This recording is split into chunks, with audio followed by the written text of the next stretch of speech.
Bienvenue, bienvenue, bienvenue dans la voie des Gémeaux cœur, le podcast où le sort vous est favorable. Replongez avec nous dans l'univers Hunger Games et découvrez les secrets de Panem chapitre après chapitre.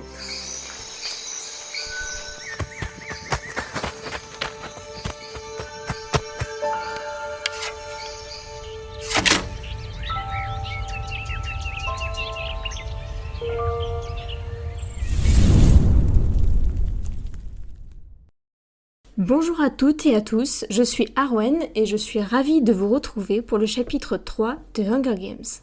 Je serai en très bonne compagnie pour cet épisode puisque je serai accompagnée d'Amandine. Salut!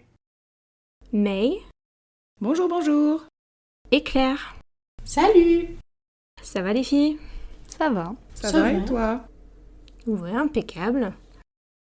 Avant de commencer cet épisode, je crois qu'Amandine, tu voulais rebondir sur un sujet abordé pendant le chapitre précédent.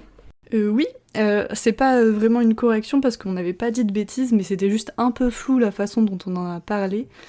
C'était par rapport au symbole, enfin au geste avec les 3 doigts du milieu de la main gauche. On disait que c'était un signe qui avait été repris dans la vraie vie. Et effectivement, donc c'est bien le cas, et ça a été repris dès 2014 en fait. Donc juste après la sortie des films, ça a été popularisé par les militants pro-démocratie thaïlandais comme un symbole de résistance et de solidarité pour toute l'Asie du Sud-Est. Et donc l'événement dont on parlait, c'était bien le coup d'état militaire du 1er février 2021, où les militants birmans, donc c'était en Birmanie, ont utilisé ce geste pour dénoncer le renversement du gouvernement d'Aung San Suu Kyi. Ok. Je suis pas sûre de la prononciation, pardon. Voilà. Si, c'est ça, je crois. Intéressant. Et du coup, on sait que c'est lié à la saga, enfin que c'est vraiment tiré à la saga, ça n'a pas une autre histoire. Hein. Non, c'est vraiment ce geste qui a été repris vraiment suite au film. D'accord. Voilà. Merci. Merci. Super, et ben merci. Avec plaisir. Alors, le chapitre précédent a été assez intense.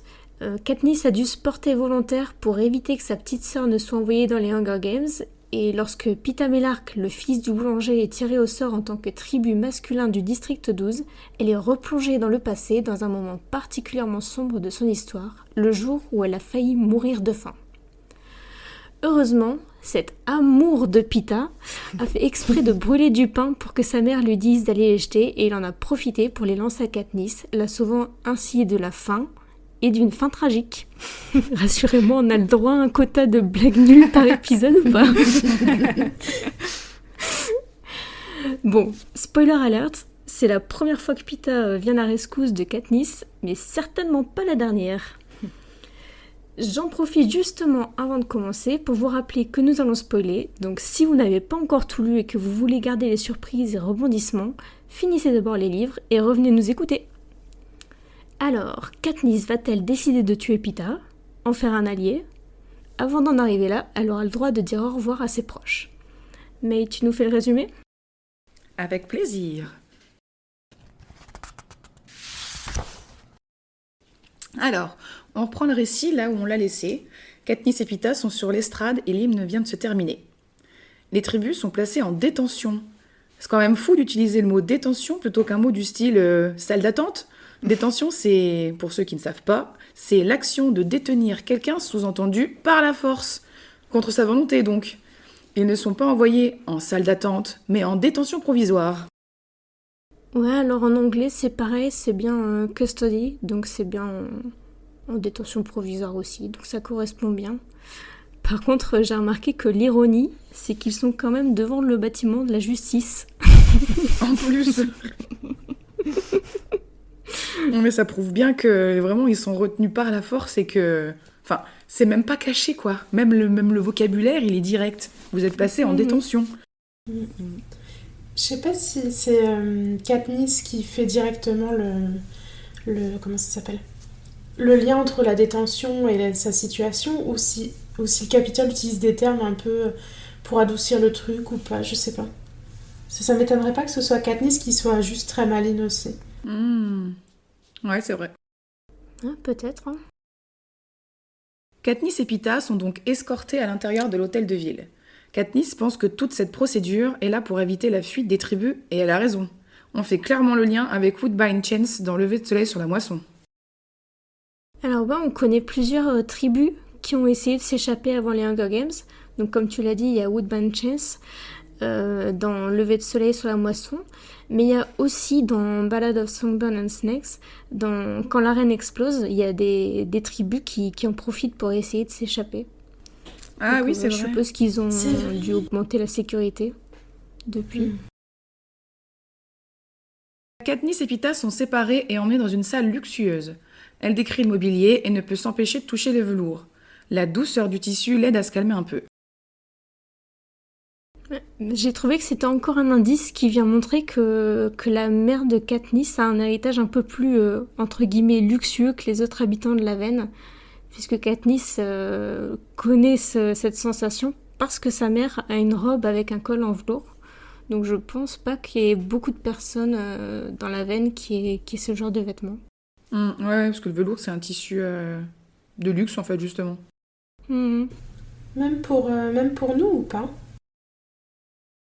Bah, je pense, ouais, le vrai velours, non? J'aurais dû aussi, ouais. On apprend qu'ils vont rester 1 heure à attendre l'heure du départ en train. Pendant cette heure-là, les tribus vont pouvoir dire adieu à leurs proches. Oui, j'avais 2 questions par rapport à ça. Je me suis demandé si Lucy Gray elle avait eu le même traitement, c'est-à-dire pouvoir voir ses proches, etc. Parce que Haymitch, on sait qu'il l'a un peu, mais genre vraiment très succinct. Et si jamais elle n'a pas eu ce traitement-là, donc quand elle a été tirée au sort, qu'est-ce qui a fait plus tard dans l'histoire que ça a été autorisé pour les tribus de voir leurs proches et tout ça? Je pense que de manière générale, tout le traitement des tribus a été vraiment beaucoup amélioré entre l'époque de Lucy Gray et l'époque de Katniss. On le voit surtout, alors on verra plus en détail la comparaison dans le chapitre, en deuxième partie de chapitre, mais dans le train qui amène Lucy Gray au Capitole, c'est vraiment un train à bestiaux, il n'y a aucun confort, il n'y a rien du tout. Et donc je pense que pour le traitement avant de monter dans le train, c'est pareil, c'est vraiment aucune considération humaine par rapport aux tribus à l'époque, donc je pense que non, ils n'y avaient pas le droit. Ouais, puis c'est l'évolution aussi au fil des années, en fait. Ils ont changé des choses au fil des années. Ouais, je suis d'accord. L'hypothèse que j'avais, c'était peut-être le fait que ça leur permet d'avoir des séquences en plus à exploiter au niveau télévisuel. Je sais pas trop, parce que je sais pas si c'est filmé ou pas. Non. Non, je pense pas. Hein. Je pense pas que ce soit filmé, mais ça me fait penser dans Lever de soleil sur la moisson, où il y a une séquence où ils filment les familles. Ils filment les réactions des proches. Ouais. Donc il y a peut-être un peu de ça. Et il me semble que Lucy Gray, elle voit personne, hein, justement. En tout cas, on le voit pas. Je crois qu'elle est obligée de chanter sa chanson à la télé, justement, pour que Maudie Vory la voie. Donc ça voudrait dire qu'elle aurait pas eu le temps de lui transmettre le message avant de partir. Donc potentiellement, elle les a pas vus. Ouais. Katniss reprend ses esprits et on retrouve encore sa volonté de ne pas paraître faible devant les caméras. Elle se refuse toute émotion, quitte à être froide avec sa famille.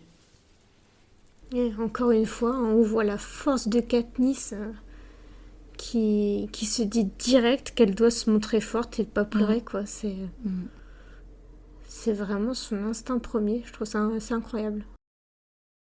Ouais, puis en fait, il y a deux... Elle a un peu le cul entre deux chaises quand elle a ce comportement-là. C'est qu'à la fois, c'est une question de ne pas paraître faible devant le Capitole et devant les caméras, et à la fois, elle se protège elle-même. Elle se fout une barrière de folie. Prime et sa mère sont les premières à entrer voir Katniss. Après de longues minutes silencieuses dans les bras les unes des autres, Katniss énumère toutes les choses à faire en son absence. Exit les adieux émotionnels et bonjour les conseils pratiques. Katniss exige que Prime ne prenne pas de Tessera. La vente du lait et du fromage suffiront à gagner assez d'argent, en plus de la petite entreprise d'apothicaire de sa mère. Gale, quant à lui, devra subvenir aux besoins en viande de la famille Everdeen en plus de la sienne. Et ben moi, j'ai juste noté qu'à ce moment-là, Katniss explique qu'elle a essayé d'apprendre à chasser à Prime et qu'elle n'a pas réussi parce qu'elle pleurait à chaque fois et voulait sauver toutes les proies. Oui. On dirait toi. Voilà, exactement. Je serais pareil, je pense. Moi, je voulais rebondir sur le pacte qu'ils ont fait, Katniss et Gale, de chacun subvenir aux besoins de l'autre si jamais l'un était tiré au sort. Et déjà, je salue l'effort. Je trouve que c'est un bon pacte qu'ils ont fait tous les deux. Et ça montre bien la relation qu'ils ont. Mais je me suis posé une question. À votre avis, est-ce qu'ils ont prévu quelque chose si jamais ils étaient tous les deux tirés au sort ? Est-ce que vous pensez qu'ils ont prévu cette situation ? Ouais, non, je pense pas. Ben, je pense qu'ils n'ont pas de solution, surtout. Je me suis demandé s'ils allaient pas chacun demander à leur famille d'essayer de s'allier avec l'autre famille pour mettre les ressources en commun, peut-être. Je sais pas. Ouais, peut-être. Et je pense que les chances de se faire tirer tous les deux au sort, elles sont quand même vachement faibles aussi. Parce que qu'un des deux soit tiré, ils ont des chances, mais les deux en même temps, vraiment, je sais pas. Bah après, ils ont quand même beaucoup de papiers tous les deux. Hein. Ouais, voilà, c'est ce que j'allais dire. Et puis ça Ouais, dépend c'est du nombre de vrai aussi. Tessera que les autres enfants ont, en fait. Puis il y a le fait aussi que je crois que Gale, c'est sa dernière année pour être tiré au sort. Ouais. Donc potentiellement, une fois qu'il a passé la barre des 18 ans, ça réduit aussi les chances. Oui, c'est sûr. Ou l'idée. Katniss continue de donner ses instructions pendant un long moment. La chasse, le bois de chauffage, le troc, l'école, tout y passe. Mais toujours pas d'émotion. J'ai l'impression que Katniss se focalise sur la pratique pour ne pas réaliser ce qui lui arrive. Et aussi pour son côté survivaliste, on en parlait tout à l'heure, car elle sait que sans elle, la vie des Everdeen sera plus dure encore. Katniss finit par empoigner sa mère, le regard dur rivé sur elle. Elle ne doit pas s'effondrer. Pas cette fois. Il en va de la survie de Prime. Peu importe la reine et les images terribles qu'elle devra regarder, elle doit être forte pour Prime. Katniss fait encore une fois preuve d'empathie plus. Elle ne pense pas à elle et à ce qu'elle va subir, mais elle pense à sa famille. Ouais, Katniss, elle est dure avec sa mère, hein, même si on peut... Enfin, je comprends son état d'esprit, parce que dans le contexte, en effet, si sa mère, elle tombe une nouvelle fois comme elle l'a fait avant, il n'y aura personne pour les sauver, quoi. Mais bon, d'un autre côté, oui, c'est une maladie, elle a un nom, c'est la dépression. Donc voilà, quoi. Mais bon, comme à Poudlard, on va dire, on connaît pas les psys dans les districts. Et d'ailleurs, je me suis demandé, est-ce que vous pensez que les personnes sont quand même mieux traitées au Capitole par rapport à ça, la santé mentale, etc. Je sais pas. Je sais pas. Je pense que oui. Enfin, je rebondis sur un des trucs que tu as dit, c'est que justement, ils avaient déjà des herbes pour soigner un peu. Donc, ils ont des trucs qui se reprochent, en tout cas dans le district 12, à des traitements psychiatriques. Mais ça m'étonnerait pas qu'au Capitole, ils soient vachement mieux lotis et qu'il y ait des médecins pour la santé mentale. Moi, j'imagine qu'au Capitole, juste ils se droguent, ils font la fête autrement, mais j'imagine pas que c'est un vrai soin pour guérir la personne et entamer une thérapie. J'imagine ça vraiment dans la démesure et passer complètement à côté de ce que c'est vraiment que de soigner la maladie. Ouais, je suis assez d'accord. Ouais, c'est ça, parce que c'est fini que je crois qu'il vit pas mal au Capitole en temps normal et... Enfin, il est tellement aussi ravagé par les jeux. Bon, il s'en sort avec les secrets et tout le tralala, mais on le sent quand même qu'il est pas bien dans sa tête. Donc, alors après, est-ce que les anciens tribus, enfin les vainqueurs, n'auraient pas accès à ce genre de médicaments ou à ce genre de traitement, je sais pas. Mais en tout cas, lui qui a l'air de vivre au Capitole, il a pas l'air hyper bien soigné, quoi. Après, c'est une stratégie aussi. Enfin, pour moi, c'est fait exprès, justement, que même les vainqueurs ne doivent pas se sentir bien. Oui, ça c'est sûr. Donc, pour moi, c'est un peu spécial, quoi. Ouais, c'est clair. Ils ont pas mis de... Comment ça s'appelle ? Vous savez, quand il se passe des événements graves et qu'on met des psys à disposition, Oui. Genre dans les écoles et tout ça, c'est totalement un truc qu'ils auraient pu mettre en place après les jeux, mais à mon avis aussi, comme Arwen, ils font le choix de pas le faire, c'est sûr et certain. Moi, j'aime bien ce passage parce que Katniss comprend et admet vraiment que sa mère avait une maladie, comme tu disais, c'était la dépression. Et aussi, c'est la première fois qu'on voit la mère active par rapport à ça, et vraiment, elle se défend et elle explique la situation. Du coup, j'aime bien cette dynamique dans ce moment-là. Ouais, c'est ça, elle s'explique et elle dit qu'elle va prendre ses herbes ou qu'elle va s'en sortir. Ouais. La seule émotion qui sort à ce moment-là, c'est de la colère. Et un peu de peur tout de même. Mais non pas pour son avenir, mais pour ses souvenirs du passé, souvenirs douloureux d'une vie aux portes de la mort. Seul Prime remet les pendules à l'heure et lui dit de se focaliser sur elle. Prime assure que Katniss est rapide et courageuse. Elle peut gagner. Katniss, réaliste, ne s'en croit pas capable au vu des autres profils, mais elle fait mine d'y croire devant sa famille. Cependant, un mince espoir traverse son esprit avec la promesse d'être aussi riche qu'Haymitch en cas de victoire. S'ensuit une courte conversation très émouvante entre Prime et Katniss. C'est déjà fini. Un pacificateur vient faire sortir Prime et sa mère. Les adieux sont finalement très courts avec des « je vous aime » balancés très vite pendant que les pacificateurs mettent dehors sans ménagement la mère et la fille. Katniss se retrouve seule quelques instants. Une autre personne entre alors dans la pièce. À la grande surprise de Katniss, il s'agit du boulanger. Oui, le père de Pita. Katniss nous donne quelques précisions sur leur relation. Ils se connaissent vaguement grâce au troc, surtout entre Prime et lui. J'adore qu'elle précise que les échanges se font quand sa sorcière de femme n'est pas là. Donc elle n'a pas changé depuis la dernière fois que Katniss a eu affaire à elle. Le père de Pita s'assoit et tend à Katniss un sachet rempli de cookies. Un luxe qu'elle n'a jamais pu s'offrir. Katniss tente de faire une blague pour détendre l'atmosphère, sans succès, puisque le boulanger reste silencieux. J'adore le papa de Pita qui est trop mignon avec ses petits cookies là, qui a pas de mots et qui reste juste silencieux à côté d'elle. C'est vraiment une version adulte de Pita. Oui, j'allais le dire. Il est Mais si bon, chou. dire qu'elle va les jeter quoi, quelle ingrate, j'en veux bien moi. C'est clair. Mais même elle, en fait, s'ils sont un peu... Bah, ils sont pas sous-nourris parce que finalement, elle gère la chasse et tout. Mais, je sais pas, tu dis... Enfin, une petite sucrerie, c'est un des trucs qu'elle mange jamais. Elle le dit elle-même, on peut pas s'en offrir. Mais t'as des cookies, mais mange-les. On s'en fout de ta fierté. Même moi, je les mange. Ouais, mais elle se sent trop coupable.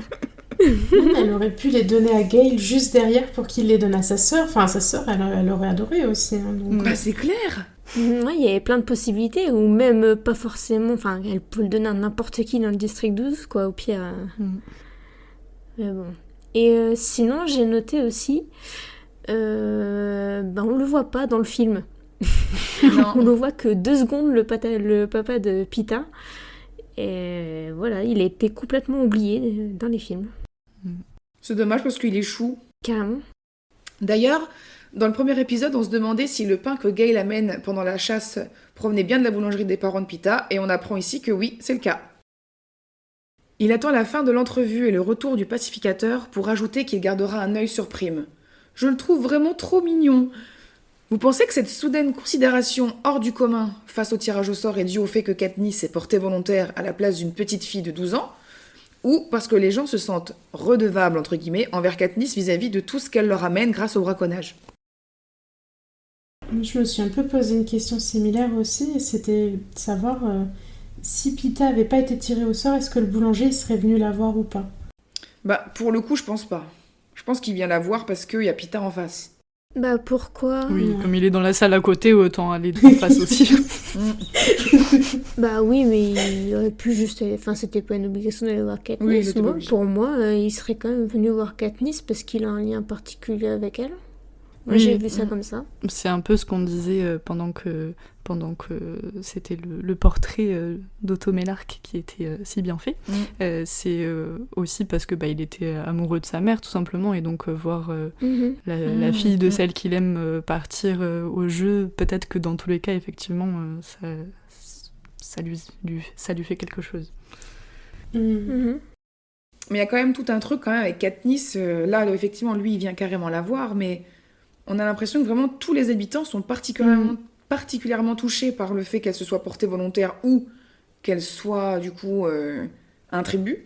Et je me suis vraiment posé la question de savoir si c'est parce qu'ils sont émus du geste d'avoir pris la place de sa sœur, ou si effectivement c'est parce que elle leur ramenait souvent à manger et tout. Moi, je pense que les gens du district l'aiment bien et qu'elle a du mal à nous le dire à nous, Oui. lecteurs. Oui. Mais clairement, enfin, c'est quand on parlait du geste, du symbole avec les 3 doigts la dernière fois, c'est pas juste parce qu'elle s'est portée volontaire, c'est parce que c'est Katniss.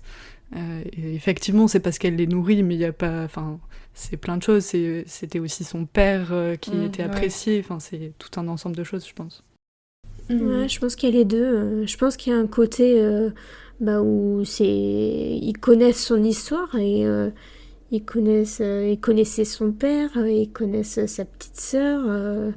Donc le fait qu'elle se porte volontaire, c'est touchant. Et puis ils ont un lien direct avec elle parce qu'ils échangent, peut-être pas pour tous les jours, j'en sais rien, mais ils échangent régulièrement avec elle. Donc ils ont un lien direct, quoi.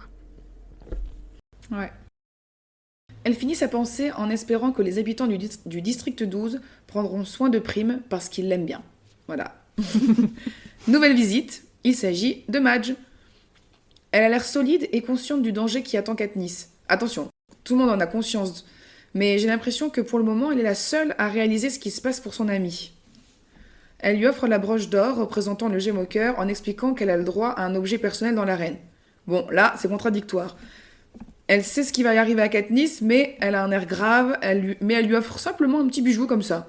Comme si le paraître à l'écran était une chose importante. D'ailleurs, Katniss s'en contrefiche sur le moment. Ouais, c'est marrant, cette fameuse broche de Madge. Voilà, sacrée histoire, hein. Je pense qu'on aura l'occasion d'en reparler. Et puis, elle va devenir carrément le symbole de la rébellion, quoi. Sinon, moi, j'ai noté du coup la différence avec le film, c'est que Madge n'existe pas non plus dans les films. Et à la place, c'est Prime qui donne la broche à Katniss quand elles se disent au revoir. Sauf que c'est Katniss qui lui a offert. Ouais, se renvoie le... Donc en gros, elle retourne son cadeau à l'envoyeur. Merci, mais non merci. Ouais, c'est ça. Mais en plus, c'est super drôle parce que Katniss lui dit « Prends la broche, elle te protégera ». Elle se fait tirer au sort avec un seul papier. Du coup, Prime lui dit « Tiens, je te rends la broche, elle te protégera ». Bah non. Ça a si bien marché pour moi. C'est ça. C'est exactement ça.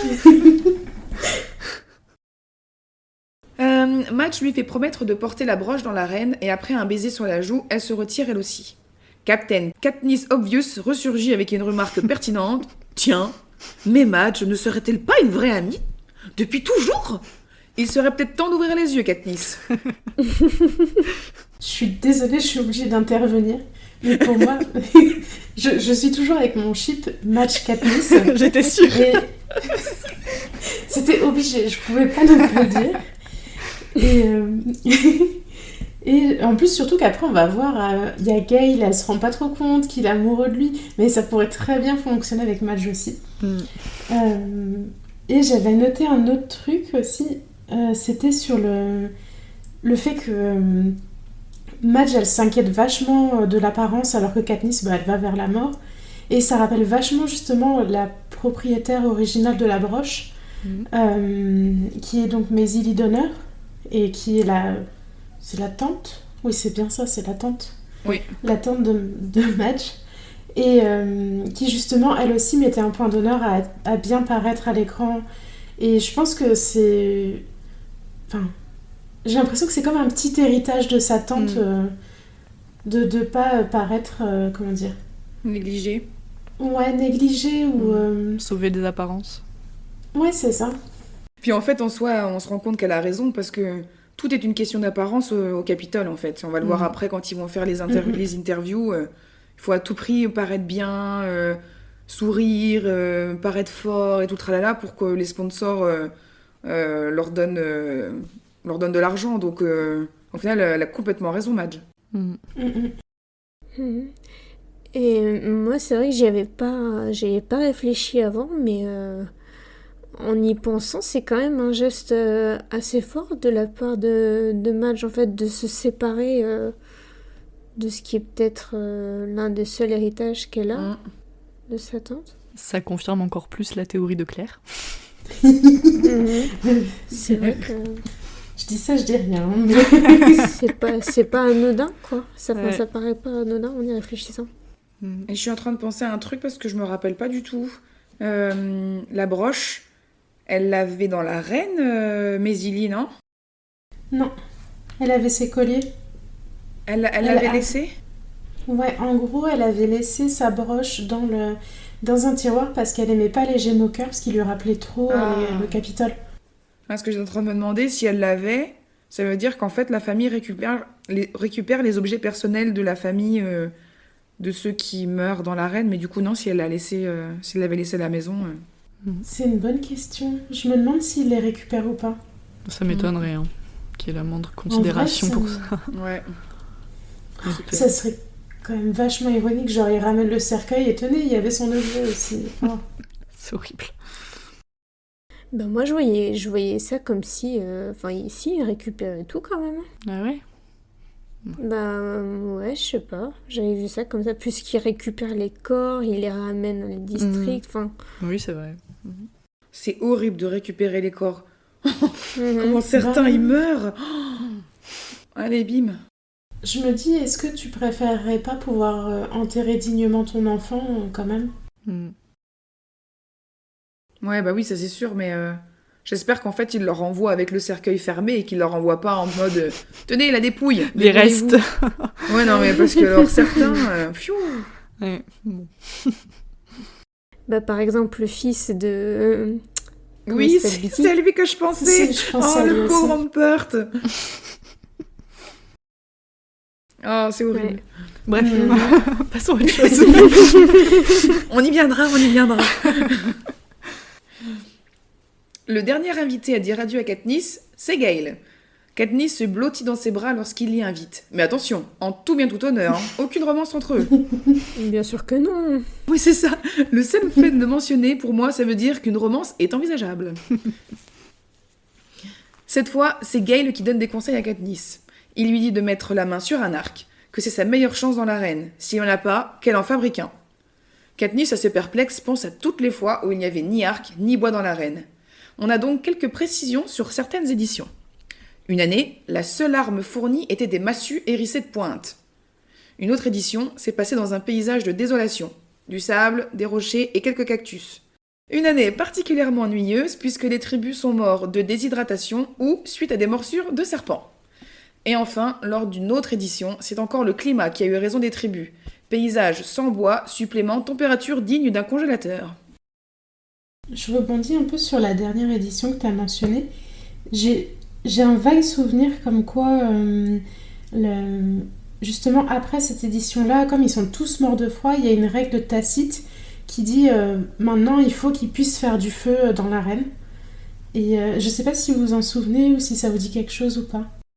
Si, il me semble que Katniss en parle. C'est un peu ce qu'elle dit justement à travers ça. Elle explique qu'il y a une année où ça s'est passé et depuis ils le font plus parce que ça marchait pas ou c'était trop horrible et les gens voulaient pas regarder, quoi. Mais c'est à ce moment-là qu'on voit qu'effectivement, les Hunger Games en général, ils ont vachement évolué en fonction de ce qui se passait.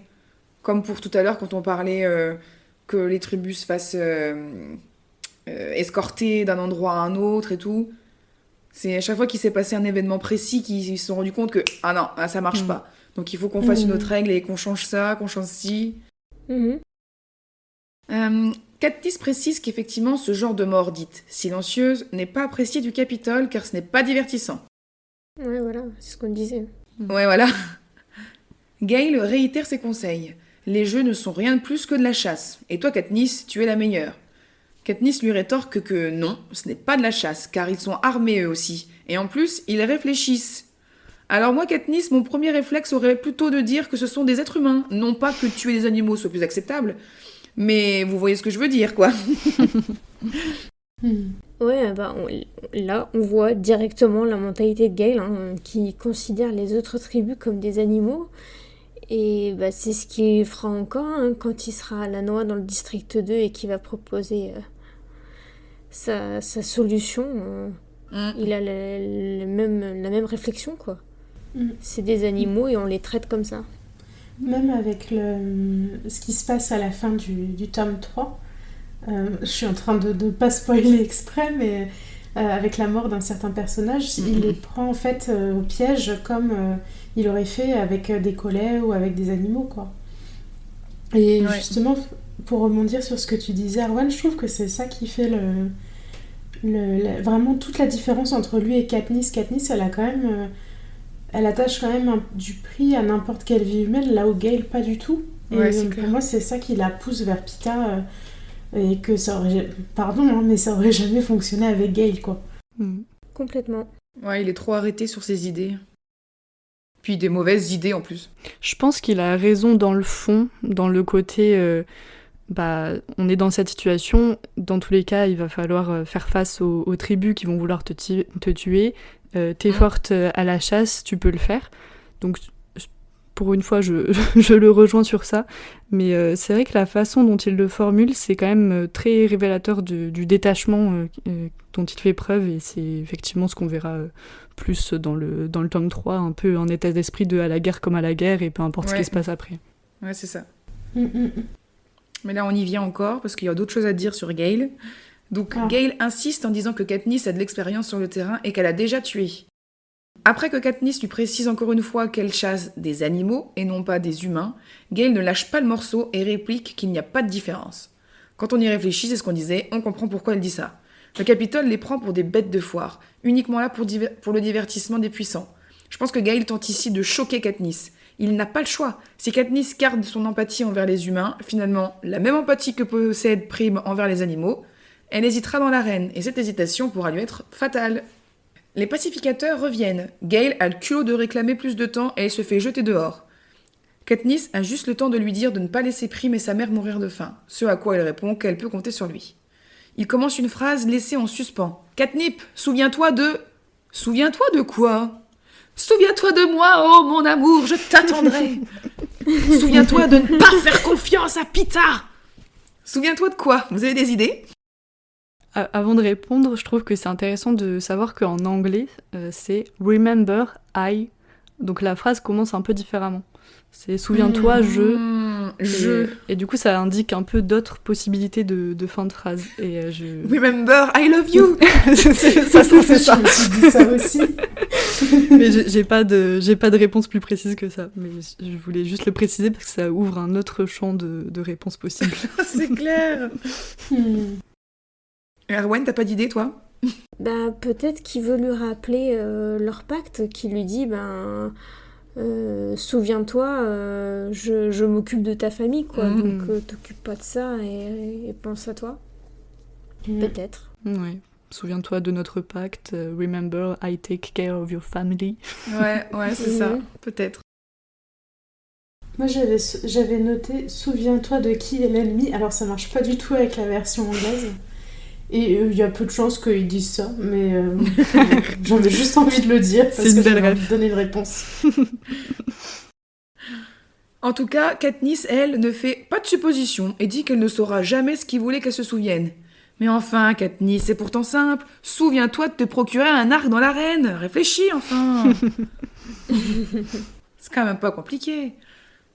Les visites sont officiellement terminées. Vous pensez que Pita a eu la visite de qui ?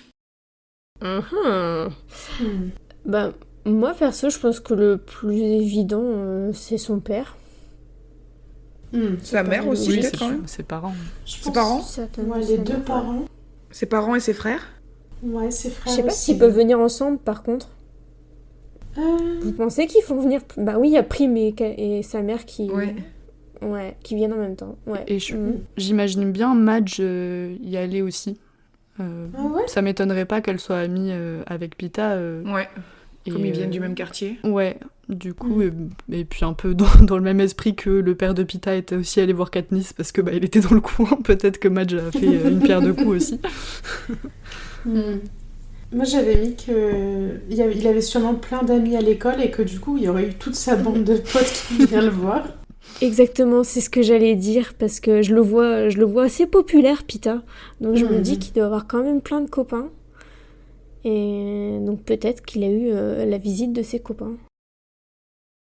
Ouais, ce serait super intéressant d'avoir son point de vue, encore une fois. On veut le point de vue de Pita. On en appelle à Susan Collins. C'est clair. We want Pita's point of view. On va clipper ça et le mettre partout sur les réseaux. Mais non, pas besoin. Susan Collins nous écoute, évidemment. Mais bien Bonjour, sûr. D'ailleurs. Susan Collins, hello. Hello Suzanne. Hello, Suzy. Oui, c'est ça, Suzy, j'allais le dire, les petits surnoms. On est trop forts. Eh bien, maintenant que les adieux sont faits, direction le train pour se rendre au Capitole. Claire, tu nous fais la visite ? C'est parti. Nos tribus font ensuite route vers la gare. C'est la première fois que Katniss monte dans ce moyen de transport qui n'est pas très répandu au district 12. Elle mentionne être déjà montée de rares fois dans un chariot par le passé, mais que les habitants de la Veine ont tendance à se déplacer à pied. On a quelques mentions des transports dans le district 12 dans la saga. On a les transports du Capitole qu'on va revoir souvent après, comme les trains ou les overcraft. Mais on a une mention d'un vélo trouvé par Haymitch et d'une voiture puis d'une carriole pour que les Covey puissent voyager avant la rébellion. Mais ça pose un peu question sur les autres moyens de transport dans le district. Est-ce que c'est une question de pauvreté ou par exemple de rareté de l'essence comme ça a été mentionné pour les Covey, ou est-ce que c'est vraiment quelque chose qui est organisé par le Capitole selon vous ? Pour le coup, je pense que c'est organisé pour le Capitole. Eux, ils ont toutes les richesses puisque tout leur revient de droit et les autres, ils ont que dalle. Ouais, je voyais ça un peu comme ça, si. Ouais, c'est ça. Ça, c'est vraiment... On prend tout. Et moi, je me demandais si les habitants du quartier, aisés, avaient du coup un moyen de transport autre que être à pied. Parce que eux, ils sont quand même censés être plus aisés, donc est-ce qu'ils ont autre chose, genre le chariot ? Je pense que le chariot, ça fonctionne. Je pense que la voiture aussi. Parce que est-ce qu'ils ont des chevaux ? Peut-être ils ont des ânes ou quelque chose comme ça. Ou des bœufs. Ah, peut-être, hein. Peut-être. Parce qu'ils ont bien des cochons, donc pourquoi pas. Et des chèvres aussi. Parce que les pacificateurs, ils ont quand même des voitures, non ? Donc il y a quand même de l'essence. Ouais, il y a quand même des voitures qui circulent, il me semble. Enfin, peut-être pas beaucoup, mais je crois qu'il y en a. Ouais. Vu que ça doit être les seuls à avoir un véhicule, en tout cas, comment on dit ? Thermique. Thermique. Ouais. Dans les films, ils ont des voitures de fonction, ça c'est sûr. Et il y a une mention d'une voiture aussi dans le deuxième préquel. Quand Haymitch il va à la gare, justement, il y va en voiture aussi. En voiture, ouais, c'est vrai. Et je sais pas pourquoi dans ma tête c'était la voiture du maire, mais ça sauve pas du tout. Peut-être que le maire, c'est la personne la plus haut placée dans le district, il a quand même le droit d'avoir une voiture. Ouais. Oui, je pense. Mais je trouvais ça bizarre, en fait. On a un peu la vision du district qui est un peu en mode début 20e, avec les rues limites qui sont en terre battue et tout. Tu vois tous les gens à pied avec des chariots, puis du coup, t'as une voiture. Ouais. Le truc, il est posé là. C'est la voiture dans la petite maison dans la prairie, quoi. Pouf, C'est ça. hop, une voiture. Ça clash dans le décor. Une fois arrivée à destination, Katniss se félicite d'avoir su garder sa contenance car la gare grouille de journalistes venus filmer son arrivée en direct. Ce n'est pas le cas de Pita qui, à l'inverse, se montre tel qu'il est. Il ne se cache pas, il est impacté, il a pleuré après son tirage au sort et franchement, moi ça me touche trop.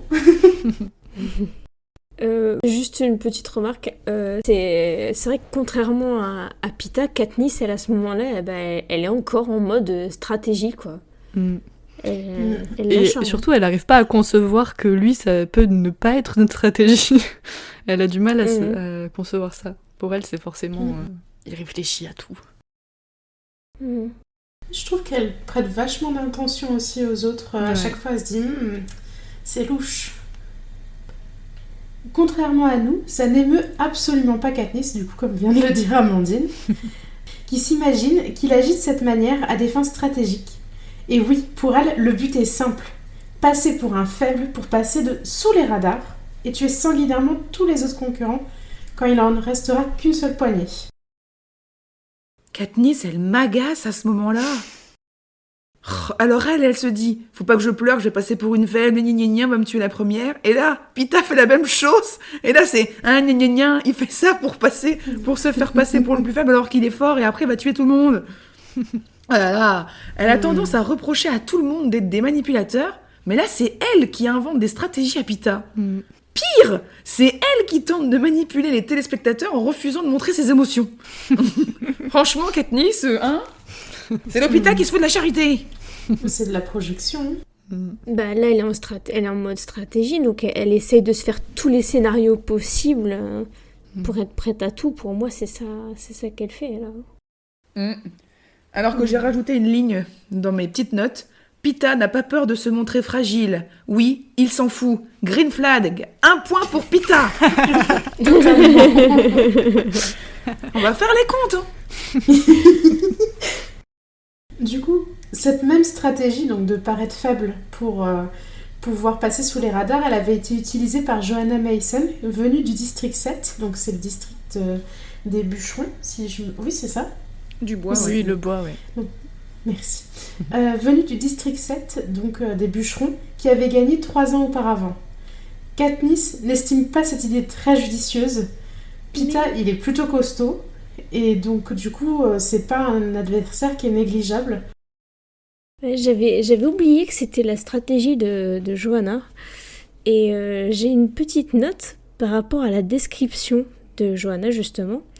En version française, ils ont carrément rajouté sans cervelle. Hein ? Quand Katniss, elle décrit l'apparence qu'elle s'était donnée. Voilà, et ça, c'est pas dans la VO.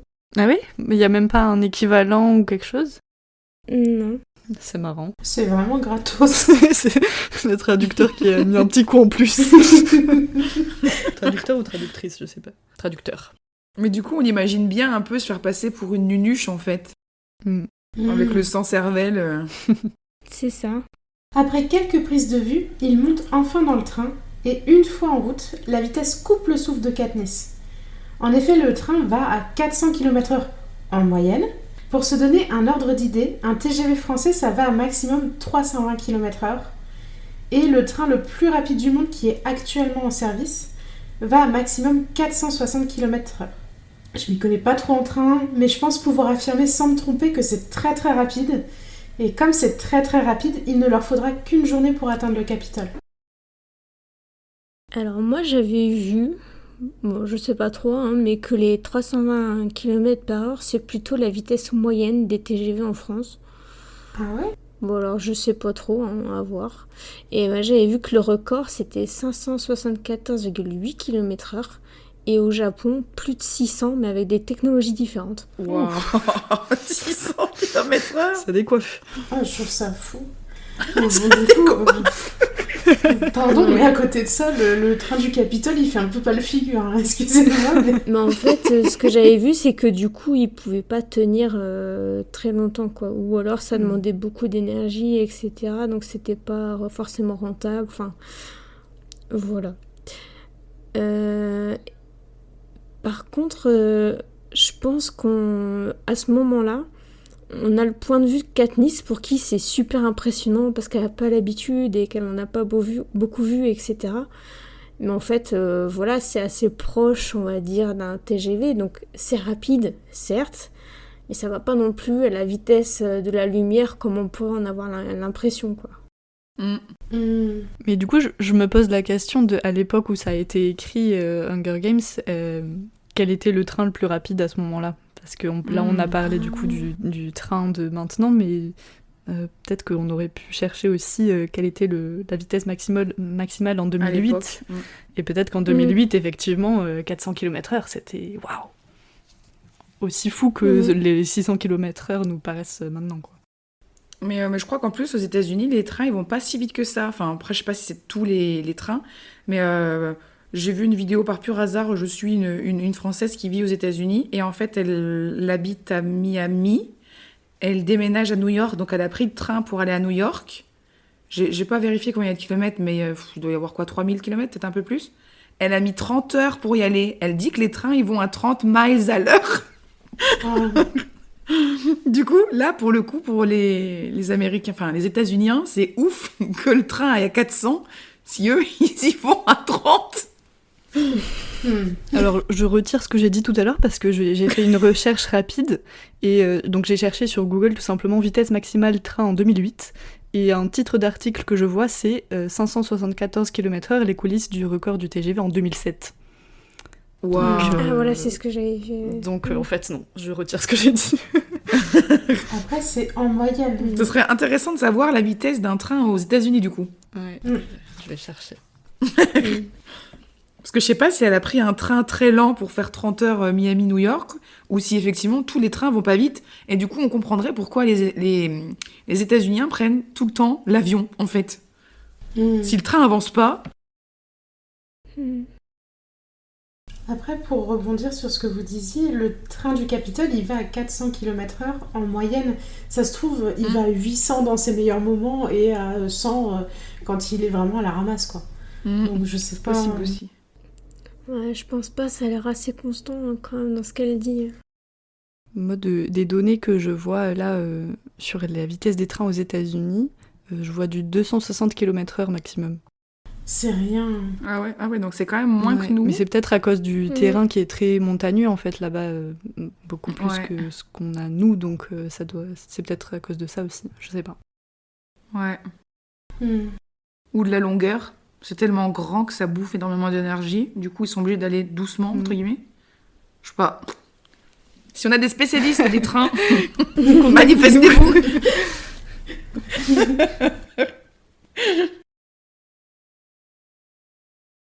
On en apprend plus ensuite sur la géographie de Panem. Le Capitole est situé dans les Rocheuses, donc vers l'ouest des États-Unis, et selon la carte officielle, j'estime que ce serait à peu près à cheval entre les États actuels du Wyoming, du Colorado et de l'Utah. Et le district 12 est situé dans les Appalaches, donc à l'est de Panem et des États-Unis du coup, et à peu près vers l'actuel Tennessee. Mais on en apprend aussi plus sur l'école au sein du district 12. Hormis les enseignements classiques comme la lecture et le calcul, il est principalement concentré sur le charbon, la denrée principale produite par ce district. Donc en gros, Katniss a fait un bac pro minage. Katniss mentionne également un rappel fait chaque semaine sur l'histoire de Panem, cours qu'elle s'est biaisé car pro-Capitole et qui a l'air d'éluder tous les événements de la rébellion.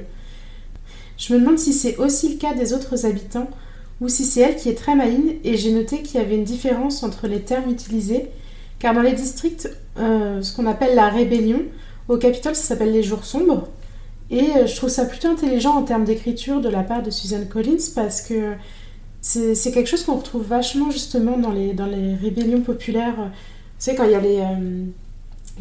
ce qu'on appelle les émeutes parfois, qui sont aussi des révoltes populaires selon quel côté l'utilise, etc. Le train est encore plus faste que l'hôtel de ville et possède même de l'eau chaude courante. Un luxe comparé à chez elle où il faut faire bouillir l'eau pour prendre un bain. Katniss en profite pour prendre la première douche de sa vie. En se rhabillant, elle détaille un peu plus la broche que lui a donnée Madge. Il s'agit d'un gémoqueur, un animal issu de l'accouplement d'une mutation génétique créée par le Capitole, le gé bavard, et d'un oiseau moqueur qu'on trouve dans leur forêt, dans le district 12 en tout cas. Le gé moqueur est un véritable pied de nez au Capitole, puisque les gés bavards, tous créés mâles, avaient déjà été détournés de leur première utilité en transmettant des fausses informations au Capitole, puisqu'ils pouvaient enregistrer et répéter des conversations entières, et donc ils se sont accouplés avec des oiseaux femelles qui étaient déjà présents, et c'était pas du tout prévu et ça a fait pérenniser l'espèce. Je trouve que c'est intéressant l'introduction du gémoqueur, et donc tu dis que c'est un pied de nez au Capitole et c'est encore plus un pied de nez au président Snow qui a ses oiseaux en horreur. Et c'est ce qu'on découvre dans le préquel, la balade du serpent et de l'oiseau chanteur. C'est peut-être justement en plus à cause de l'oiseau qu'il déteste encore plus Katniss. Il la voit débarquer, elle a un gémoqueur, il dit c'est pas possible. Vivement qu'elle crève, c'est là, je supporte pas ces oiseaux. Bah, comme on voit comment il pète un câble à la fin de son préquel. Je me demande s'il a réussi à reconnaître un peu le travail d'Ekové dans la broche ou juste il s'est dit encore un oiseau. Et ça lui a suffi. Les PTSD.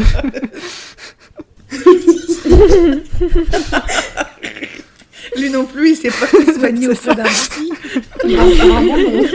Comme quoi, dans le Capitole, ils sont pas gentils, du coup. Ouais, c'est clair. Il voit un gémeau au cœur et ça y est, il tue tout le monde. Donc j'ai fait des petites recherches et au niveau des oiseaux qui existent vraiment... Alors, l'oiseau qu'on voit sur les couvertures et dans les films, ça ressemble pas du tout à un jet. Ça ressemble plutôt à un étourneau sansonnet, qui a une morphologie qui est très ressemblante et surtout qui sont capables d'imiter des mélodies et aussi d'apprendre quelques phrases. En tout cas, c'est ce que j'ai trouvé qui était le plus ressemblant. Parce que les jets, j'ai pas... Enfin, ça ressemblait pas, quoi. Je sais pas pourquoi ils ont appelé ça des jets, mais bon. Mais ça fait peut-être un peu mieux que les tourneaux sansonnets.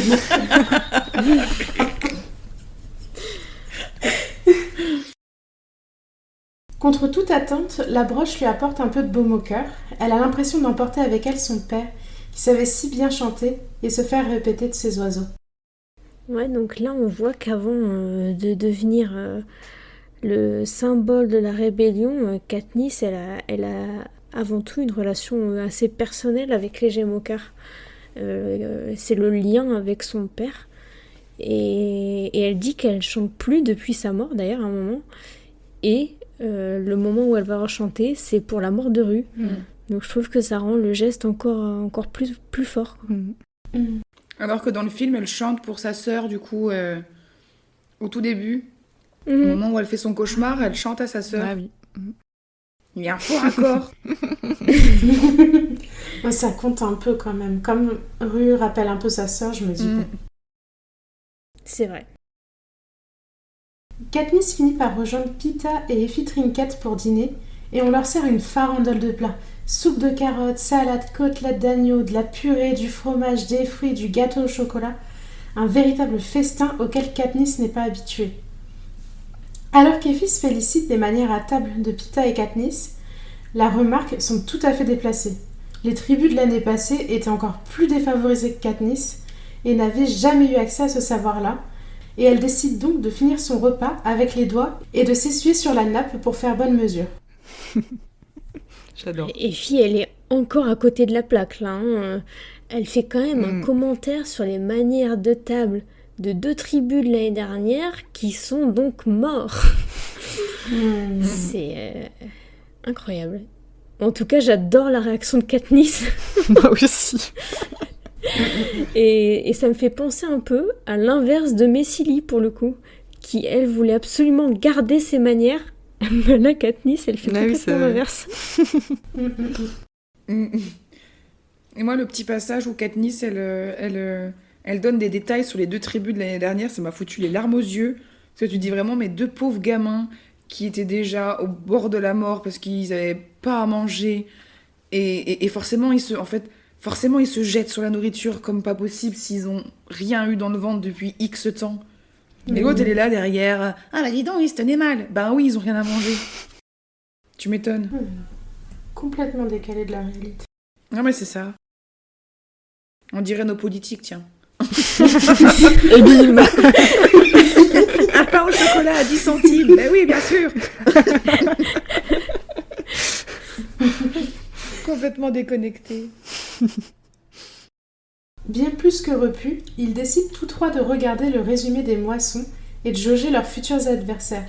Un garçon du 1 avec un pied beau, un garçon du 2 qui s'est porté volontaire, une fille rousse au visage de renard du 5, mais surtout une petite fille de 12 ans du 11 qui rappelle fortement Prime à Katniss. Je me rappelais pas que Marvel du district 1, il avait un pied beau. Parce que dans le film, il en a pas. On s'était posé en plus la question il y a quelques épisodes. On avait mentionné un garçon avec un pied beau justement pendant les jeux. Oui. Je me souvenais pas que c'était un district de carrière. Pour moi, c'était un district genre un peu pauvre. Parce que j'imagine que dans le district 1, ils ont quand même pas forcément les moyens, mais ils ont les moyens matériels pour, je sais pas, opérer ou des choses comme ça. Bah, il me semble qu'il y a des soins qui peuvent être apportés quand t'as un pied beau, mais je suis étonnée aussi que... Je sais pas. En tout cas, ils s'en sortent bien hein, dans l'arène. Bon, tant mieux pour lui. Et quant à Rue, on ressent déjà l'affection de Katniss envers elle. Elle la décrit déjà comme une petite fille de 12 ans qui lui rappelle Prime. Et puis elle a aussi une façon de se dire ah ben la pauvre, personne s'est porté volontaire pour elle quoi. Elle l'a encore pas rencontrée, qu'elle a déjà de l'affection pour elle. Bah, elle se projette, quoi. Vient ensuite la moisson du 12. Il revoit le tirage au sort de Prime, l'acte héroïque de Katniss, le tirage au sort de Pita et la chute d'Haymitch. Mais alors qu'il rit de lui et de son alcoolisme, et qu'Effie explique gravement qu'Haymitch sera leur unique bouée de sauvetage dans l'arène, c'est lui qui est censé les conseiller, trouver des sponsors, leur envoyer des cadeaux une fois dans le jeu. Haymitch fait une entrée fracassante en vomissant sur le tapis. Charmant. Ouais, Effie qui dit que Haymitch a des choses à apprendre en termes de présentation et comportement télévisuel, ça me fait un peu rire parce qu'on voit dans son préquel que il a rien à apprendre en fait. Il sait très bien jouer avec les caméras, il comprend très bien les attentes du public, etc. Juste, il en a plus rien à faire. Ouais, c'est ça. Et d'ailleurs, Katniss, c'est pareil, elle sait très bien ce qui est attendu d'elle. Elle le comprend très bien. Et puis Effie, on dirait qu'elle se voile la face. Non, Effie, être bourré tous les jours n'est pas de mauvaise manière. C'est de l'alcoolisme, comme tu disais. C'est une maladie, donc. Hein. Ouais, non, c'est ça. Aussi. Et Katniss, elle se moque de lui. Enfin, elle le prend de haut sans connaître son histoire. Enfin, elle connaît sûrement son édition, mais elle connaît pas son histoire. Elle se rend pas compte, en fait, de tous les traumas, en fait, qu'Haymitch a.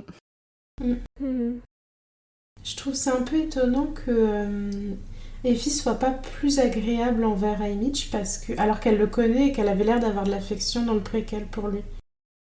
Peut-être qu'il l'a repoussé comme il a repoussé tous les autres. Ouais, je pense. En devenant insupportable, etc. Ouais. C'était son mécanisme de défense, quoi. Oui, et puis c'était aussi sa manière de protéger ses proches. C'est pour ça qu'il parlait plus aux parents de Katniss. C'était pour les protéger eux aussi. Ouais. Ou alors il y en a qui disent que si Effie n'est pas plus agréable avec Haymitch que ça dans la saga d'origine, c'est que Suzanne Collins, elle a un peu fait des erreurs dans le dernier en mettant beaucoup de fanservice entre guillemets. Et que du coup, en fait, elle a rajouté Effie comme ça dedans, coucou, alors que non. Je suis plutôt d'accord avec cette version-là, personnellement. Je suis pas très fan de l'intervention des filles dans le dernier. Moi, ça me dérange pas. Moi, ça m'a pas dérangé non plus. Moi, ça m'avait pas dérangé la lecture non plus. Parce que comme je disais, je vois bien en mode, ils étaient devenus proches et puis Mitch, il est tombé dans l'alcool et il a repoussé tout le monde, y compris Effie. Et peut-être que je me suis dit, Effie, elle a eu un peu de rancœur par rapport à ça, etc. Et du coup, voilà. C'est pour ça que je trouve pas nécessairement que c'est du fanservice, ça l'est peut-être, mais en tout cas, à partir du moment où ça peut s'expliquer, c'est... Tant que c'est pas contredit, en fait, tant qu'il y a rien qui se contredit, je trouve que ça fonctionne. Puis surtout que les moments où on voit Haymitch en compagnie des filles, c'est avant que Snow fasse le piège Haymitch en faisant tuer les Nordov. Les Novdov. Comment ça s'appelle? C'est les Nord ou les Nov? Non, les Nord, c'est la lessive. mais si, c'est ça, c'est les Nordov, non? Elle s'appelle les Nordov? Oui, c'est ça. Ou les Novdov. Oui, c'est ça. Mais la pauvre, elle a le nom de deux. J'avais jamais fait le rapprochement. Elle a un prénom de lessive et un prénom de savon.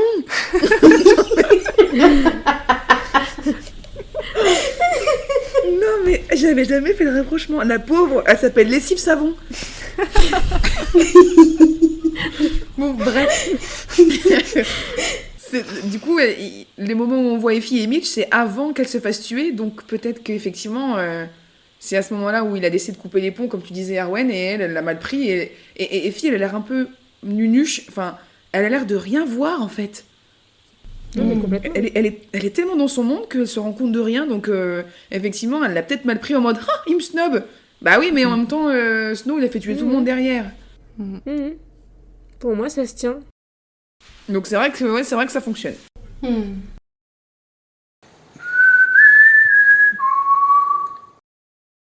Eh bien, merci Claire et merci May pour ce résumé de chapitre. Et de rien. Alors, si vous deviez lui donner un titre, ça serait quoi? Amandine, tu veux commencer? Ouais, j'ai tout simplement marqué Highway to Hell. Oh, bien joué. Stylé. Ouais, bien trouvé. Claire? Moi, j'ai Dernier train pour Panem. Ah, trop bien pas trouvé mal. aussi. Bien trouvé. Bon, en vrai, c'est plus vers le Capitole, mais ça sonnait moins bien, donc... Mhm. Et toi, May? Bah moi j'en avais deux, un que je trouvais nul et un autre qui était un peu moins nul. J'en avais un, c'était des cookies, des conseils et des adieux. Et l'autre, c'était un peu dans la même vague que vous, c'est en route pour de nouvelles aventures. Et toi, Arwen? Alors moi, j'en ai trouvé deux aussi. Le premier, c'est un joyeux non-anniversaire pour les cadeaux. Il y a beaucoup de références pop culture là. Mhm. Et le deuxième, c'est la chanson de Grégoire. J'aurais aimé tenir ta main un peu plus longtemps. Du coup, c'est Gail qui chante ça à Katniss. On peut voir ça comme ça. Ou Madge. C'est vrai. J'ai complètement adhéré à ta théorie, Claire, donc voilà, je te rejoins. Je suis très heureuse que vous me suiviez là-dessus, parce que c'est celle que je préfère. Mais... Bon, et ben bravo pour ces trouvailles. Pour terminer ce chapitre, est-ce que vous avez un personnage et ou un moment qui vous a particulièrement marqué? Qui veut commencer? Moi, je veux bien.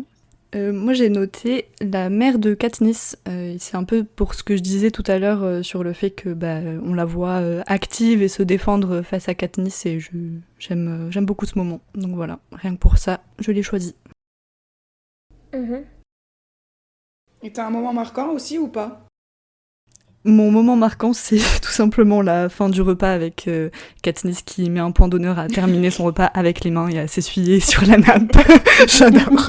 C'est assez jouissif de la voir réagir comme ça Ouais. et de faire un pied de nez à Effie. C'est dommage que cette scène-là, elle n'est pas dans le film parce que je pense que Jennifer Lawrence, elle aurait adoré jouer cette partie. Ouais, c'est vrai. C'est vrai. Et toi, May?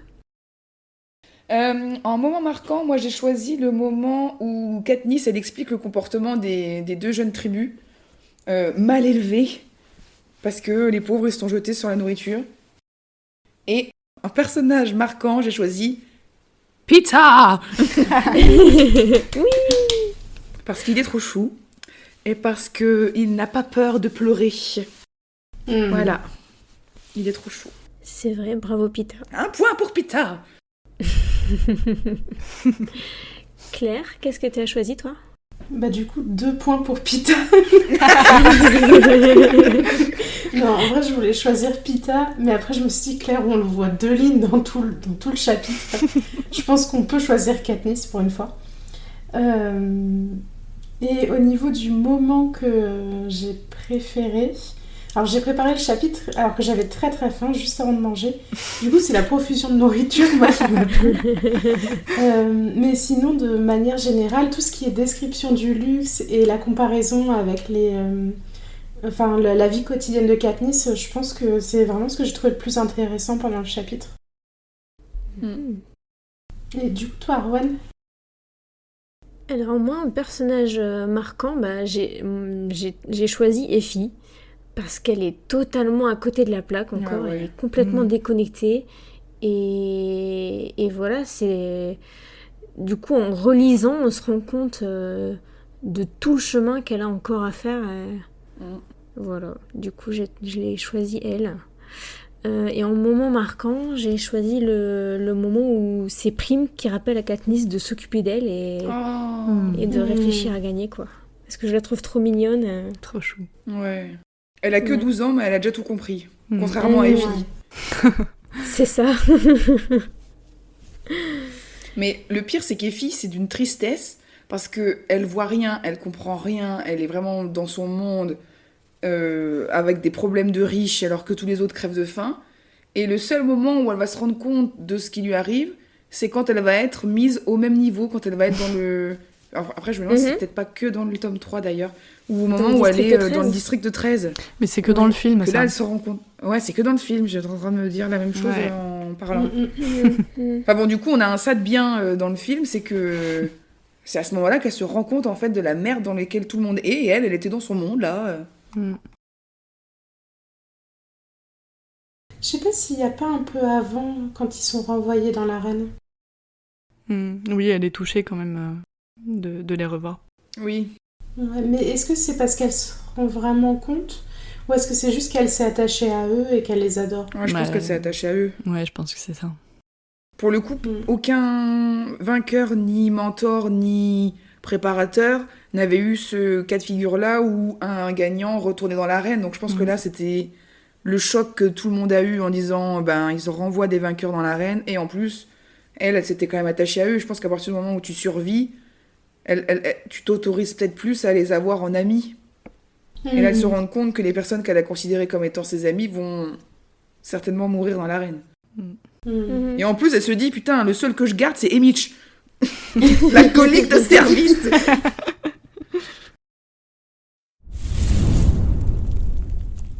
Moi, je vous propose d'enchaîner. Il me semble qu'Amandine nous a préparé une petite surprise qu'elle est impatiente de nous partager. Alors, de qui ou de quoi vas-tu nous parler aujourd'hui ? Alors, pour mon personnage mystère, j'ai d'abord pensé à me sacrifier pour le groupe et faire Gale, mais finalement... Il n'aura pas son portrait. Finalement, un personnage que j'aime beaucoup a été mentionné, donc j'ai sauté sur l'occasion pour changer mon fusil d'épaule et relancer la patate chaude de Gale en l'air pour vous, ou pour moi une autre fois, c'est pas exclu. Mon choix, c'est... Un personnage qu'on a vu, alors j'étais en train de chercher. Ah, vous voulez deviner ? Ouais. Mentionné seulement. Mentionné seulement. Madge, on l'a déjà fait. Ouais, Otto, on l'a déjà fait. Qui est-ce qui est juste mentionné dans ce chapitre ? Est-ce que Leslie, elle est mentionnée ? Je crois pas qu'elle ait été mentionnée.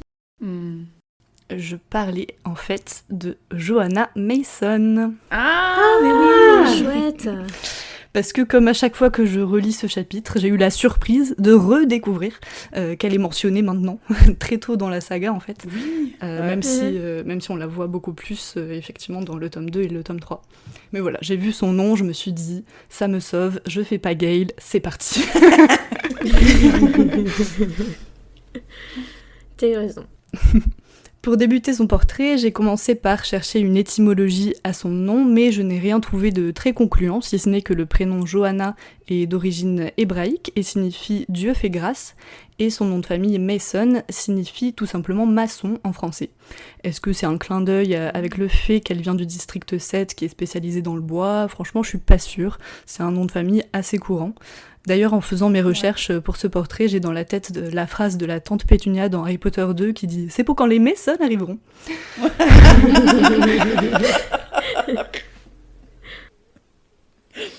Je rajouterai aussi que même si on pourrait entendre le mot joie dans Johanna, vous allez vite voir que ça n'est en aucun cas une référence à sa vie qui n'a rien de joyeux. Mais bref, revenons-en à nos moutons. Je disais donc que Johanna vient du district 7 et elle est décrite comme ayant de longs cheveux bruns avec des mèches rouge bourgogne. Elle a environ 17 ans quand elle est moissonnée pour les 71e Hunger Games. Elle adopte une stratégie efficace en se montrant faible et pleurnicharde aux yeux des autres tribus. Elle fait même exprès d'obtenir un score bas suite à son passage avec les juges après l'entraînement. Une fois dans l'arène, elle se fait oublier jusqu'à ce qu'il reste très peu de concurrents qu'elle tue sans difficulté aucune. C'est ainsi qu'elle est désignée vainqueur de ces jeux. Suite à ça, il est révélé dans le tome 3 par Finnick que, comme pour beaucoup de vainqueurs des jeux, Snow a tenté de prostituer Johanna auprès des citoyens du Capitole. Comme elle a refusé, sa famille en a subi les conséquences et a été assassinée. Lors de la 3e expiation, elle est, comme Katniss, l'unique vainqueur féminine survivante de son district et est donc désignée d'office pour participer au 75e Hunger Games. Les 2 jeunes femmes se rencontrent après le défilé où les tribus paradent en costume. Johanna se plaint auprès de Katniss que les tribus du district 7 sont toujours habillées en arbre à cause du manque de créativité de leur styliste. Joignant le geste à la parole, elle procède à un effeuillage complet pour se débarrasser de son costume ridicule avant de monter dans un ascenseur en compagnie d'un Pita qui lui fait la conversation normalement et d'une Katniss complètement choquée. Ma scène prête. Ce moment a donné une scène culte autant dans les pages qu'à l'écran grâce à l'interprétation de l'actrice qui l'incarne, Jenna Malone. Cette dernière a raconté dans une interview avec James Corden que pendant le tournage de cette scène, l'équipe était dans un vrai hôtel où il y avait du monde et donc pendant une prise, elle s'est retrouvée nez à nez avec un employé de l'hôtel au moment de sortir de l'ascenseur. Je vous laisse imaginer la gêne. Mon Dieu, quelle horreur. Pour lui ou pour elle? Pour les deux. Ouais. Durant les Jeux de l'expiation, elle fait partie de l'Alliance des Rebelles et aide à mettre leur plan à exécution. C'est elle qui retire le tracker du bras de Katniss avant l'explosion du dôme de la reine. Malheureusement, elle n'est pas secourue par les rebelles et est enlevée par le Capitole. Les mois suivants, elle partage une cellule voisine de Pita, lui aussi détenue par le Capitole. Les 2 sont torturés. On apprend plus tard que Johanna a été aspergée d'eau avant de recevoir des décharges électriques, ce qui lui a développé de l'hydrophobie, c'est-à-dire la peur de l'eau. Elle est secourue et amenée dans le district 13, en même temps que Pita, où elle développe une addiction à la morphine et se lie d'une sorte d'amitié avec Katniss. Elles essaient toutes les 2 de s'entraider pour réussir les entraînements afin de devenir soldats et participer activement à la guerre. Malheureusement pour Johanna, lors de son examen final, elle est confrontée à une ruelle inondée qui réveille son hydrophobie et la rend hystérique. Johanna a un fort caractère, elle est très agressive et même ouvertement devant les caméras. Elle s'en fiche car, comme elle le dit elle-même, personne ne l'attend chez elle. Mais elle fait aussi preuve d'un grand courage et d'une forte perspicacité. À la fin de la guerre, elle fait partie des vainqueurs survivants et vote pour les derniers jeux avec les enfants du Capitole. On ne sait pas ce qu'elle devient ensuite. On peut supposer qu'elle est retournée dans le district 7, mais nous n'avons pas de précision à ce sujet. Pauvre Johanna. Et vous pensez comment ça se fait qu'elle a personne qui l'attend? Ça veut dire que peut-être que Snow aurait tué sa famille ou alors il serait mort. Oui, c'est ça, c'est sa famille qui a été assassinée. Ouais, c'est Snow qui les a assassinés alors. C'est ce que j'ai dit dans le portrait. J'ai pas entendu.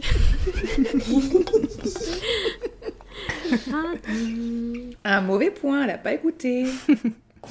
Ben, j'ai zappé ce passage. C'est quand j'explique que après ces jeux, Snow a essayé de la faire se prostituer auprès des citoyens du Capitole et comme elle a refusé, sa famille a été assassinée. Ah, d'accord. Mais c'est fou quand même parce que Snow il fait assassiner tout le monde et ça passe crème. C'est plus c'est gros, plus ça passe quoi. Bah, il a du pouvoir et il est riche. Je pense que le fait d'avoir du pouvoir, de l'influence, d'être riche, il peut magouiller pour que on se doute que c'est lui, mais que c'est compliqué de l'accuser publiquement. Ouais. Bah, en gros, on l'accuse publiquement, on subit le même sort alors. Mais c'est fou quand même. Il y avait un truc que j'avais noté aussi, c'est justement tu précisais qu'elle se dénudait souvent et qu'elle avait un comportement qui était agressif. Et c'est justement des comportements qu'on peut retrouver quand on a vécu des violences sexistes et sexuelles. Et du coup, je trouve que ça rend le portrait de Johanna encore plus vivant. Et je trouve que ça donne encore plus d'empathie envers elle. Là où quand t'es du point de vue de Katniss, tu te dis un peu relou quoi la meuf. Mais... Oui, on comprend mieux ses réactions, carrément. Ouais. Bon, et bien merci Amandine pour ce petit résumé. Avec plaisir. Merci. Merci. Avant de se quitter, on tenait à vous dire merci pour vos retours suite à la sortie de l'épisode introductif de notre podcast. Alors merci beaucoup pour vos encouragements, ça nous fait vraiment plaisir et ça nous donne envie de continuer cette aventure qui ne fait que commencer. Apparemment, on a inspiré certains d'entre vous qui nous ont fait leur portrait dans Panem. On passe donc le bonjour à Puce, adepte des travaux d'aiguille dans le 8 avec l'industrie du textile, et Rémanou dans le 3, qui veut rester avec son ordi pour regarder des séries et jouer à des jeux vidéo. Bon, je doute que le Capitole autorise ça, donc on conseille de choisir ta deuxième option qui est d'aller dans le 9 avec la production céréalière pour pouvoir continuer à manger du pain. Excusez-moi si j'ai mal prononcé vos pseudos d'ailleurs, et n'hésitez pas à nous le dire si c'est le cas. Globalement, on peut dire que nos auditeurs-auditrices seraient plutôt à notre image dans l'arène, c'est-à-dire adeptes de la stratégie de la fuite. C'est nous. Cependant, l'une d'entre vous se démarque. Sly Mama, poussée par sa famille à devenir une carrière dans le district 1, a trouvé un plan redoutable pour manipuler ses alliés dans l'arène, et en plus de ça, elle court vite, saute haut et s'est bien visée. Et elle a même prévu de s'entraîner au lancer de couteau, alors... tous aux abris. Fuyons. De toute façon, dans tous les cas, on allait fuir, nous. Oui. Sly Mama seule au monde dans l'arène pendant que tout le monde se casse. Mais sur qui je vais lancer mes couteaux? C'est un cache-cache et c'est Sly Mama qui nous cherche. T'imagines le personnage complètement flippant avec un couteau à la main. Bougez pas, j'arrive.